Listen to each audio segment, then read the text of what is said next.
तो आज बात करते हैं पीसीओएस और एक्ने का कनेक्शन। एक बहुत इम्पॉर्टेंट बेसिक चीज़ समझने की ये है कि अगर आप टीनेज क्रॉस कर चुके हैं and you are in your 20s, you are a lady in your 20s और 30s जिसको कि पिंपल्स आने लगे हैं या छोटे दाने, cystic acne, pus filled, painful, specially lower chin में या नेक पे या फोरहेड पे, तो इसका रीज़न कुछ भी नेचुरल नहीं हो सकता। जो ग्रोथ रिलेटेड टीनेज एक्ने होती है वो विद एज सबसाइड कर जाती है, प्रोवाइडेड आपको कोई और गट हेल्थ इश्यू ना हो। इसलिए अगर एक्ने आपको 20 प्लस में या 30 प्लस में या समटाइम्स 40 प्लस में भी हो रही है, इसका सीधा सीधा कनेक्शन आपकी गट और हार्मोन्स से है।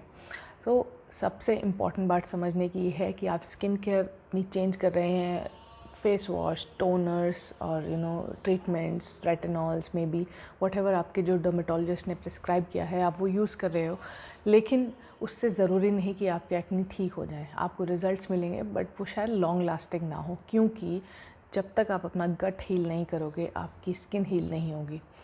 जैसे ये हमारी लाइनिंग है, हमारी स्किन है सुपरफिशियल, ऐसे ही एक लाइनिंग अंदर है जो हमारे माउथ नोज़ से स्टार्ट होके हमारे एनस तक जाती है। ये एक सिंगल लाइनिंग है जो डिफरेंट फॉर्म्स में अलग अलग एलिमेंट्री कैनाल के पार्ट्स में अटैच्ड होती है।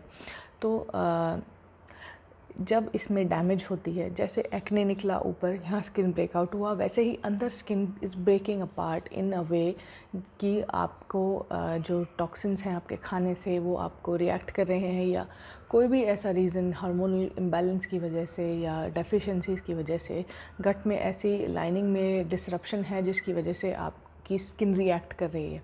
तो खाना हो गया, दवाइयाँ हो गई, हार्मोन्स हो गए, स्ट्रेस हो गए, इन सब चीज़ों की वजह से आपकी इनर गट लाइनिंग भी अफेक्ट होती है, जिस तरह से आपको एक्ने ऊपर दिखाई दे रहा है।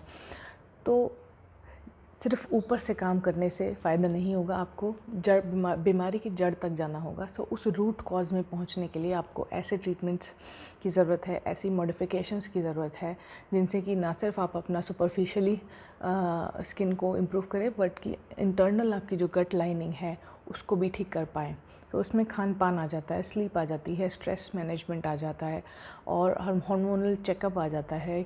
वो हार्मोनल इम्बैलेंस किस वजह से हो रहा है, वेट गेन अगर है, और सारे इतने सारे फैक्टर्स हैं जिसकी वजह से आपको हार्मोनल इम्बैलेंस होता है। डिफरेंट साइकिल्स हैं जिसके थ्रू लोगों को कोप करना होता है हार्मोनल इम्बैलेंस में। तो वो सब चीज़ें आपको ध्यान में रखनी है और तभी आप एक्ने से you can get rid of acne.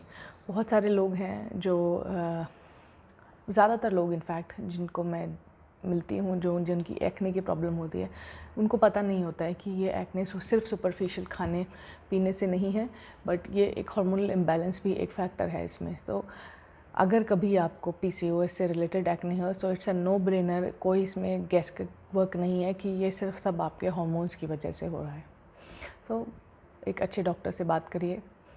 मेरे से बात करना चाहते हैं तो मेरे कॉन्टैक्ट्स नीचे हैं, मुझे कॉन्टैक्ट करिए and I will tell you, will customize a plan for you and we can work towards improving your skin condition and your overall health. Take care.